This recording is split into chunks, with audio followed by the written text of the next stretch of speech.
Welcome to সিনলেস circle. গত দুদিন ধরে প্রায় সারাদিনই হালকা হালকা বৃষ্টি হয়েই চলেছে। এরপর তো ধীরে ধীরে পুকুরে জল বেড়ে যাবে। সে কারণে আমরা ভেবেছি বেশ কিছু মাছ পুকুর থেকে ধরে ওটা পুকুরের মধ্যেই মশারি দিয়ে ঘিরে হ্যাচারি টাইপের করে তার মধ্যেই আগের থেকে সংরক্ষণ করে রাখবো। তবে তার আগে এদিকে দেখো, যোদ্ধার দু হাতে দুটো বড়শি, তাতে আবার শোল মাছ গাঁথা, মানে দুটো বড়শিতেই শোল মাছ ধরেছে।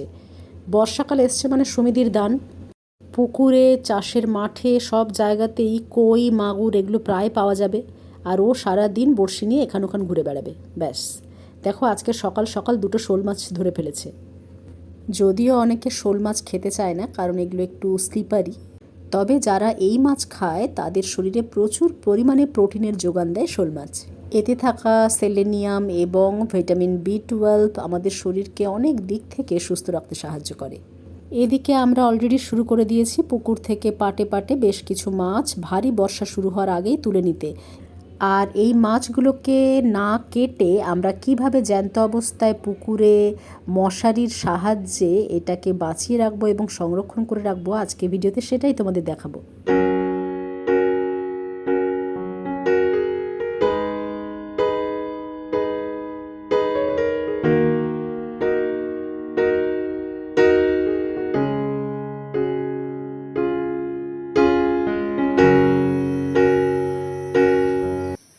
ওই যে দেখছো, পুকুরের একটা কোণে আমরা মশারি বেঁধে রেখেছি, ওই জায়গাটাতেই আমরা মাছগুলোকে সংরক্ষণ করে রেখেছি।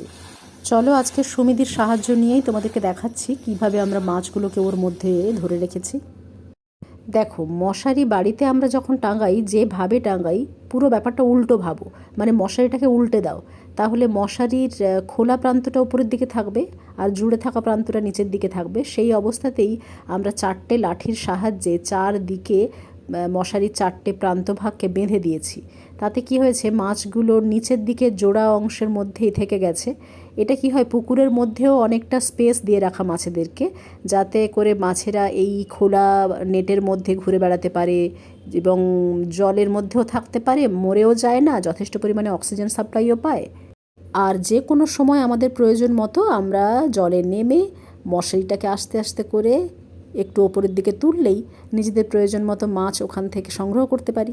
যতটুকু মাছের প্রয়োজন সেটা বের করে নেওয়ার পর বাকি মাছগুলোকে আবার এই নেটের মধ্যে রেখে দিয়ে নিচের দিকের যে জোড়া অংশটা রয়েছে মশারির, তার চারদিকের চারটে প্রান্তে যে দড়ি লাগানো থাকে, সেই দড়িগুলোকে নিচের দিকে টেনে চারদিকেই চারটে যে লাঠি আছে তাতে ভালো করে বেঁধে দিই, তাতে মশারি নিচের দিকে ঝুলে থাকে।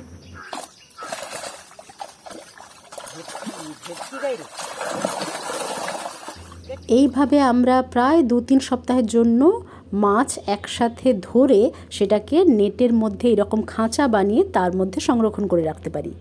এভাবে গ্রামের মানুষরা প্রায় প্রতিদিনই টাটকা মাছ খুব সহজে পুকুর থেকে তুলে খেতে পারে। তার জন্য রোজ কষ্ট করে জাল টানা বা জাল ফেলার কোনো হেডেকই থাকে না। গ্রামের মানুষদের এইভাবে মাছ সংরক্ষণ করে রাখার পদ্ধতি তোমাদের কেমন লাগলো পারলে আমাকে কমেন্ট করে জানিও।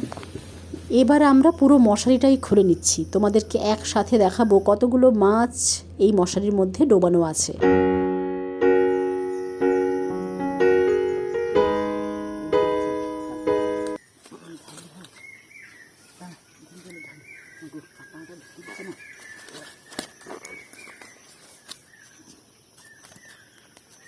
এই দেখো, পুকুরের পাঙ্গাস মাছ।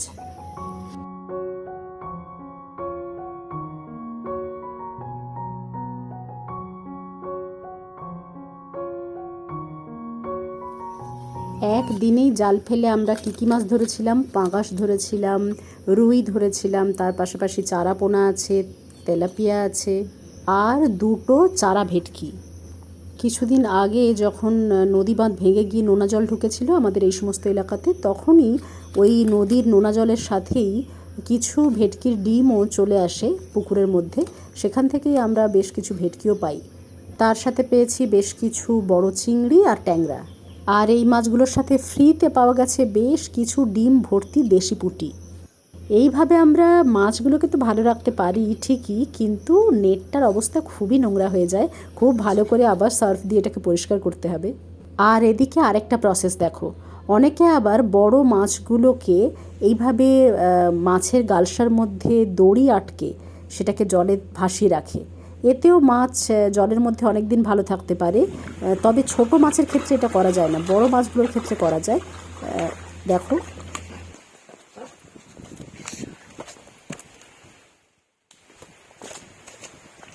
ছোট মাছের যেহেতু কানকোগুলো খুব নরম হয়, সে কারণে ওদের ক্ষেত্রে মরে যাওয়ার সম্ভাবনা বেশি থাকে। তবে বড় মাছগুলোর ক্ষেত্রে 2-4 দিন বেঁচে যাওয়ার সম্ভাবনা থাকে। তবে এইভাবে মাছ সংরক্ষণ করার থেকে অনেক বেটার প্রসেস হলো আগেরটা, মশারির মধ্যে যেভাবে আমরা মাছগুলোকে ছেড়ে রাখি, তাতে মাছেরও কষ্ট কম হয় আর অনেক দিন পর্যন্ত মাছ টাটকাও থাকে।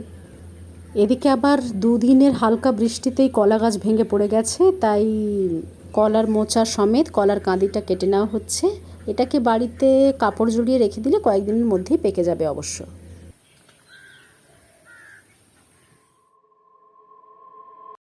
গ্রামে বর্ষা শুরু হওয়ার আগে মানুষের ব্যস্ততার কোনো শেষ নেই। যেহেতু এই সময়টা চারা গাছ লাগানোর একেবারেই উপযুক্ত সময়, সে কারণে এখানে ফুল গাছ লাগানো চলছে।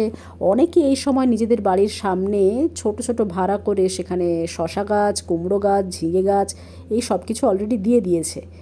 এখানে আজকের ফুল গাছ লাগানো হচ্ছে।